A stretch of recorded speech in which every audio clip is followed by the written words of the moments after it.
Sentença vista, etc. O Ministério Público ofereceu denúncia contra João Vitor Ribeiro de Oliveira Leal, imputando-lhe a prática das condutas descritas nos artigos 121, parágrafo 2º, incisos 3 e 4, combinado com 18.1, parte final 3 vezes, e artigo 121, parágrafo 2º, incisos 3 e 4, combinado com 18.1, parte final, combinado ainda com 14.2, todos do Código Penal, 2 vezes. Narra a denúncia que no dia 26 de novembro de 2017, por volta das 19h32, no cruzamento da Avenida Conselheiro Rosa e Silva com a Rua Cônego Barata, próximo à Casa José Araújo, bairro da Tamarineira, nesta cidade, o denunciado João Vitor Ribeiro de Oliveira Leal, ao conduzir o veículo de marca modelo Ford Fusion de placa NMN 3336, conforme denúncia, alcoolizado e em altíssima velocidade, incompatível com aquelas vias públicas com grande fluxo de automóveis e pedestres, ultrapassou o semáforo vermelho e matou a gestante Rosiane Maria de Brito Souza, a criança Miguel Arruda da Mota Silveira Neto, a sua mãe Maria Emília Guimarães Mota Silveira, bem como tentou matar os demais membros da família Miguel Arruda da Mota Silveira Filho e Marcela Guimarães da Mota Silveira Filha, também da Mota Silveira, com 5 anos de idade, os quais não vieram a óbito por circunstâncias alheias à vontade do agente. Materialidade comprovada mediante certidões de óbito, laudos de perícias tanatoscópicas, bem como laudos periciais traumatológicos. O acusado foi preso em flagrante com conversão em prisão preventiva. A denúncia foi recebida em 12 de dezembro de 2017. As vítimas habilitaram advogados. Audiências de instrução cujas mídias estão acostadas aos autos. Fim da fase da colheita da prova, foi proferida a decisão de pronúncia em 26 de 7 de 2018, admitindo a acusação nos termos em que formulado na denúncia e determinando-se, por conseguinte, julgamento perante o Tribunal do Júri que ocorreu na data de hoje. Registre que a decisão de pronúncia foi atacada pela via do recurso em sentido distrito, apresentado pela defesa, que obteve improvimento pelo Tribunal de Justiça de Pernambuco. Assim, na data de hoje, veio para julgamento João Vitor Ribeiro Leal, quando em plenário a representante do Ministério Público, juntamente com a assistência, requereu a condenação do réu nos exatos termos da pronúncia. A defesa do acusado requereu como tese principal o reconhecimento da culpa ante a inexistência do dolo eventual e, alternativamente, ainda a aplicação da causa especial de diminuição de pena à semi-imputabilidade, bem como a constante do artigo 45 da Lei de Entorpecentes. Houve instrução plenária, tomando-se as declarações da vítima sobrevivente, Miguel Arruda da Mota Silveira Filho, oitiva de 4 testemunhas comuns aos 2 réus, 2 testemunhas também arroladas pela defesa em momento processual oportuno, além de 2 testemunhas trazidas pela defesa em momento posterior à fase do artigo 422 do Código de Processo Penal, porém, por óbvio, com a aceitação da parte autora. O acusado foi ouvido em plenário e, exercitando o direito ao silêncio, seletivamente elegeu responder às perguntas desta magistrada, bem assim da sua defesa técnica. No decorrer desta sessão, foram observadas as formalidades legais, os quesitos foram lidos em plenário e não receberam qualquer impugnação das partes.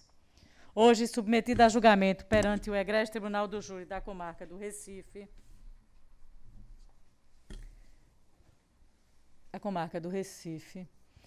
as senhoras juradas e os senhores jurados decidiram por acolher a tese ministerial e condenar João Vitor Ribeiro Leal nos termos da pronúncia.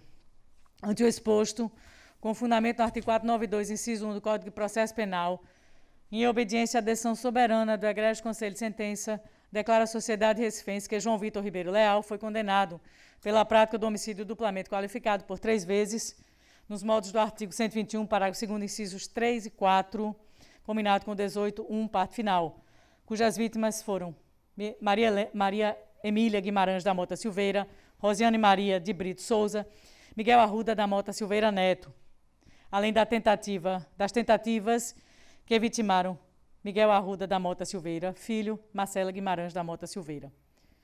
Ressalto de imediato que o momento é de fixação da pena, de desenho, de formatação da decisão soberana do Egrégio Conselho de Sentença apenas. Isto é, por força do princípio constitucional, a competência para análise do fato e decisão pela responsabilidade penal do acusado ou a sua inocência é do Conselho de Sentença. não é pertinente tecer qualquer consideração doutrinária no que diz respeito à caracterização de dolo eventual ou culpa consciente, ainda que o fato, porventura, desperte a controvérsia ou qualquer outro aspecto relativo a fatores estranhos à fixação da pena. Dessa forma, levando em consideração o contido no artigo 59 e artigo 68 do Código Penal, passo a dosagem das penas aplicáveis ao condenado. Em relação à vítima Maria Emília Guimarães da Mota Silveira, o Conselho de Sentença, na data de hoje, reconheceu a ocorrência de duas qualificadoras: perigo comum, recurso que impossibilitou a defesa da vítima.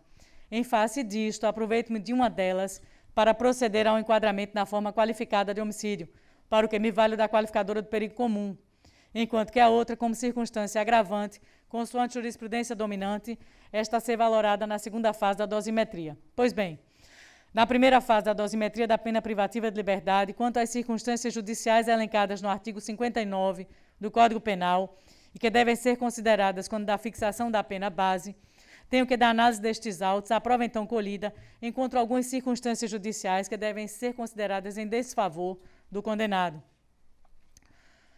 O princípio da segurança jurídica determina que busquemos máxima objetividade, especialmente na fixação da pena. Para tanto, valemos-nos dos entendimentos doutrinários que não podem ser esquecidos ou mesmo desconsiderados. A doutrina é fundamento e aplicação prática do direito. Bem assim, em nome da segurança jurídica, deve o magistrado atentar, sobretudo, para a leitura que os tribunais superiores emprestam à legislação.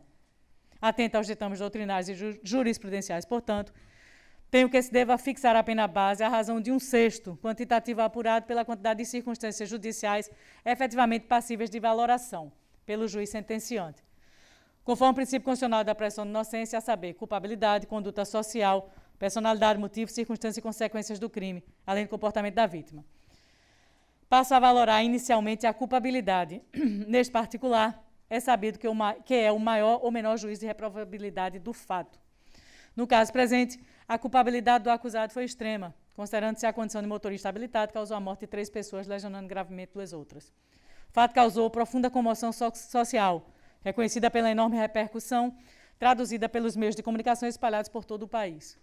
Ainda que já passados mais de 4 anos, ainda ecoa negativamente em todos os lugares, transcendendo, inclusive, os limites da nossa cidade do Recife.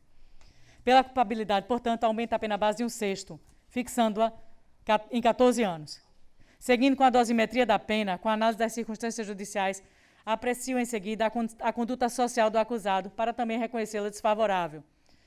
O acusado demonstrou e ficou evidenciado nestes autos ser habitual na condição inadvertida de veículo automotor, violando as normas de trânsito conforme documentação constante dos autos. Por esta circunstância legal, majoro de mais 1/6, fixando agora em 16 anos. Ainda quanto às circunstâncias e consequências do crime, o excesso de velocidade, a ultrapassagem de semáforos, a ingestão de bebida alcoólica, as consequências desastrosas, o fim de uma vida jovem, servidora pública, mãe de 2 filhos e esposa. Deixou ainda a vítima, Maria Emília, com sua prematura morte, um marido jovem viúvo, a suportar a dor da sua perda irreparável.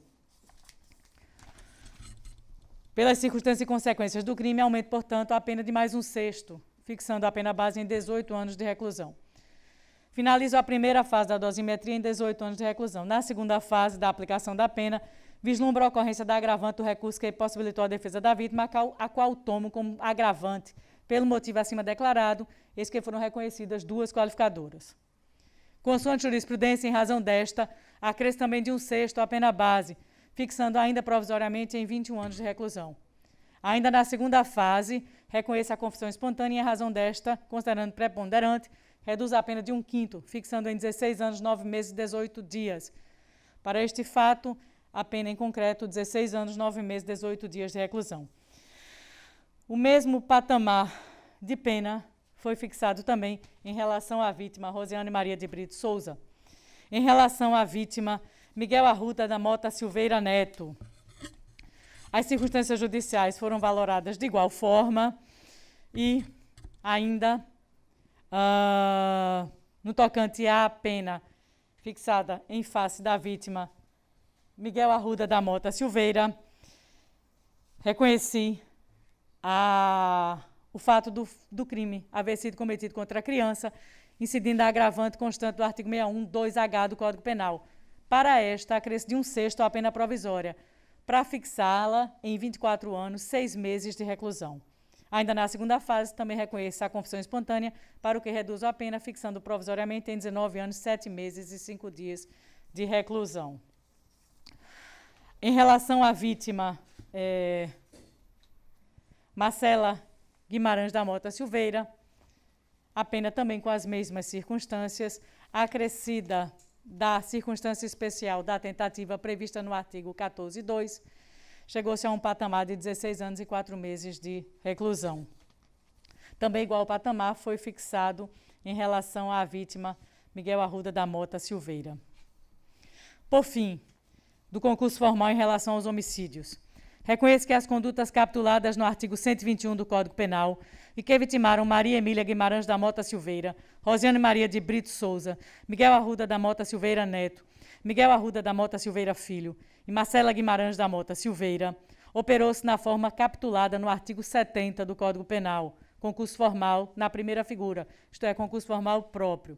Por esta razão, aplico o disposto no suprarreferido artigo a fim de aplicar a pena mais grave, ou seja, a aplicada em face da vítima Miguel Arruda da Mota Silveira Neto, 19 anos, 7 meses e 6 dias de reclusão.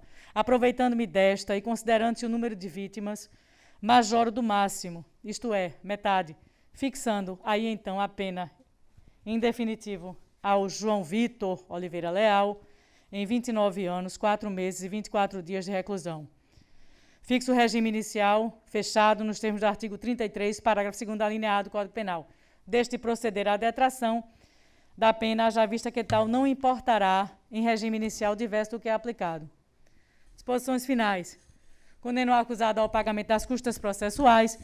Não há fixação a título de reparação de dano, porquanto não foi objeto de contraditório.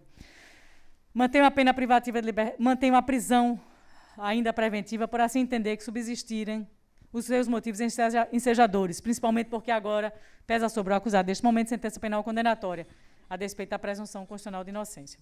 Havendo recurso de qualquer das partes, espécie de logo carta de guia de recolhimento provisório. Com o trânsito julgado desta sentença, determina a Secretaria que expeça a guia de recolhimento definitivo, providenciando-se o preenchimento do boletim individual do condenado, bem como sua remessa ao Instituto de Identificação Tavares Buril, procedendo mais conforme seu regimento. Como consequência da condenação, nos termos do artigo 92, inciso 3 do Código Penal, decreto a inabilitação definitiva para dirigir veículo, como consequente cancelamento da CNH do condenado, oficial Detran deste Estado, neste sentido. Ainda suspende por esta sentença o gozo dos direitos políticos do condenado pelo período de cumprimento da pena privativa de liberdade, nos termos do artigo 15, inciso 3 da Constituição Federal, oficial TRE deste Estado, para cumprimento desta decisão. Publicada em esta sentença em plenário, intime-se com remessa necessária a representante do Ministério Público, ficando o condenado, advogados e assistentes de acusação de logo intimados. Notifique-se a vítima sobrevivente. Sala das Sessões do Primeiro Tribunal do Júri da Comarca do Recife, Juiz José Lopes Oliveira, ao 17º dia do mês de março do ano de 2022. Claro, encerrada a sessão do Tribunal do Júri, agradecendo especialmente a participação das juradas e dos jurados, desejando a todos uma boa noite, e as juradas e os jurados estão dispensados do comparecimento ao trabalho amanhã.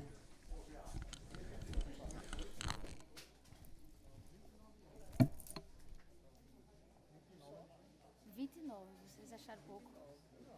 Tá razoável, eu esperava 25. É porque por causa do concurso formal, né? Aí acaba... Enfim.